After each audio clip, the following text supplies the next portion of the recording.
மானஸ் பக்கங்கள். Hi friends, இது மாலிகாவின் கேளுங்க கதை கேளுங்க. மானஸ் எழுதிய வானவில் நெஞ்சங்கள், அத்தியாயம் 110. நந்து அன்பிதாவை தூக்கி கொண்டு சென்ற பின் எழுந்து அமர்ந்தான் முரளி. அவன் மனதில் அடுத்து என்ன செய்ய வேண்டும் என்ற குழப்பம் மேலோங்கி இருந்தது. தியாகராஜன் பேசிய வார்த்தைகள் மீண்டும் மீண்டும் அவன் செவிகளில் ஒலித்து கொண்டே இருக்க அது அவன் தன்மானத்தை தூண்டிவிட்டது. தன் கீழ் உதட்டை தன் விரல்களால் பிதுக்கியவாறு சிறிது நேரம் யோசித்தவன் செல்போனை எடுத்து ஒரு எண்ணை அழைத்தான். சொல்லுங்க முரளி அண்ணா. பிரகாஷ், எனக்கு உன்கிட்ட ஒரு உதவி வேணுமே. சொல்லுங்க அண்ணா. 2 வாரம் முன்னாடி கணக்கு பார்க்க ஆள் வேணும்னு கேட்டிருந்தியே. ஆமாம். அந்த வேலைக்கு ஆள் சேர்ந்துட்டாங்களா? இன்னும் இல்லை அண்ணா, பார்த்துக்கிட்டு தான் இருக்கேன். அந்த வேலையை எனக்கு ரெக்கமெண்ட் பண்ண முடியுமா? திகைத்தான் பிரகாஷ். அண்ணா, என்ன சொல்கிறீங்க? உங்கள் வேலை என்ன ஆச்சு? அதை நான் விட்டுட்டேன்டா. ஏன் அண்ணா? எனக்கும் அவருக்கும் ஒத்து வரல, விட்டுட்டு வந்துட்டேன். சில நிமிடங்கள் மௌனமாக இருந்தான் பிரகாஷ். அண்ணா, நம்புகிற மாதிரி ஏதாச்சும் சொல்லுங்க. நிஜமாதாண்டா, எனக்கு அங்கே வேலை செய்ய பிடிக்கல, அதான் வந்துட்டேன். என்ன அண்ணா, ஏதாச்சும் பிரச்சனையா? அப்படியெல்லாம் எதுவும் இல்லடா என்று சொல்லி நிறுத்தியவன், உனக்கே தெரியும் இல்லை, எனக்கு தன்மானம் ரொம்ப முக்கியம்னு. அது இல்லாத இடத்துல என்னால் ஒரு நிமிஷம் கூட இருக்க முடியாது. எதையோ யோசித்தான் பிரகாஷ். பிறகு அவனிடம் எந்த கேள்வியும் கேட்கவில்லை. சரி அண்ணா, அது என் ஃப்ரெண்டோட கடை தான், நான் அவன்கிட்ட பேசுகிறேன். ஆனால் கடை இங்கே இல்லையே, துர்கத்தில் இருக்கு. இங்கேருந்து தினமும் போயிட்டு வர முடியுமா? அதெல்லாம் நான் பார்த்துக்கிறேன். ஏன், நவநீதன் துர்கம் பேங்க்ல தானே வேலை செய்கிறான், அவன் போயிட்டு வரலையா? சரி அண்ணா, அப்புறம் உங்கள் இஷ்டம். நான் அவன்கிட்ட பேசிட்டு அப்புறமா சொல்கிறேன். சரிப்பா. அண்ணா என்று இழுத்தான் பிரகாஷ். என்னப்பா?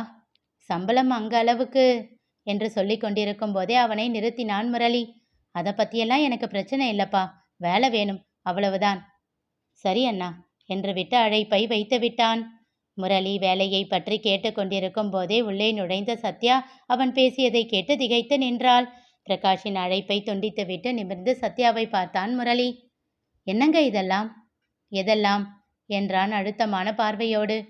அவர் ஏதோ கோபத்தில் சொல்லியிருப்பாரு என்றவளை இன்னும் அழுத்தம் கொண்டு பார்த்தான். கோபத்தில் என்ன வேணும்னாலும் சொல்லலாமா சத்யா?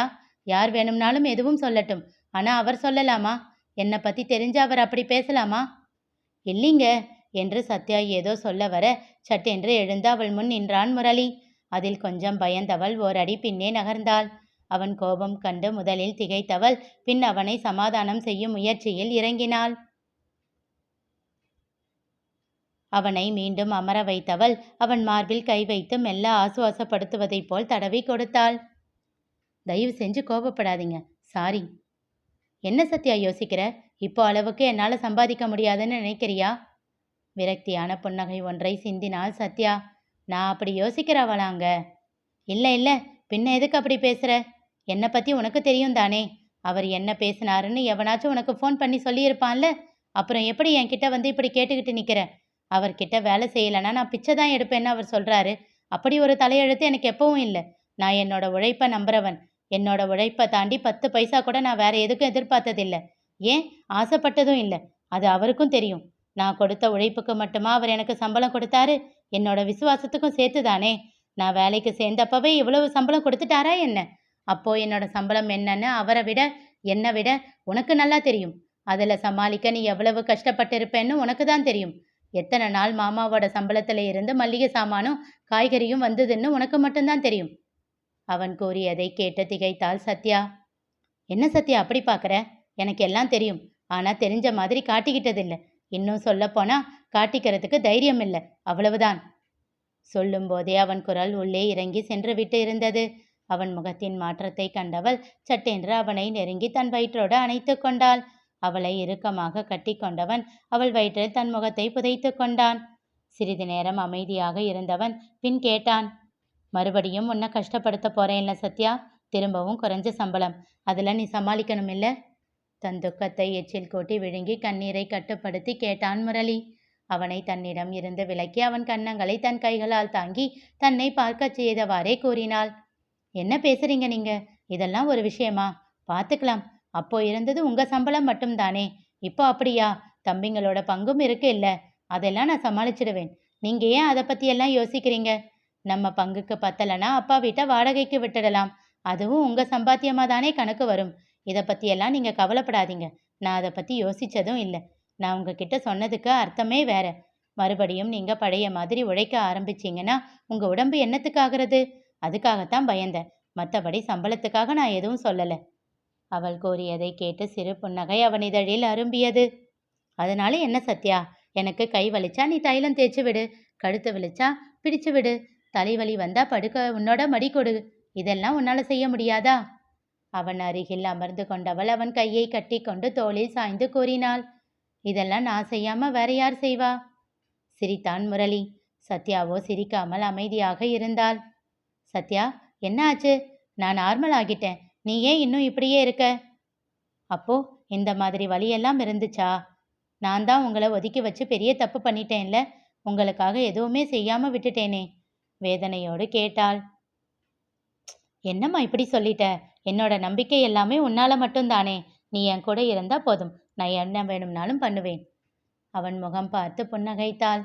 உங்க கூட இல்லாம எங்க போக போறேன்? என்னோட கடைசி மூச்சை கூட உங்களோட உயிர் போகிற வரைக்கும் இழுத்து பிடிச்சுக்கிட்டு தான் இருப்பேன். உங்களை எப்பவும் தனியா விட மாட்டேன். மீண்டும் சிரித்தான் முரளி. அப்புறம் என்ன, அவ்வளவுதானே. 2 பேரும் சந்தோஷமா இருப்போம். நீயும் எதையும் யோசிக்காத, நானும் எதையும் யோசிக்கல, சரியா? என்றவள் அவன் கன்னம் தாங்கி நெற்றியில் அழுத்தமாக முத்தம் வைத்தாள்.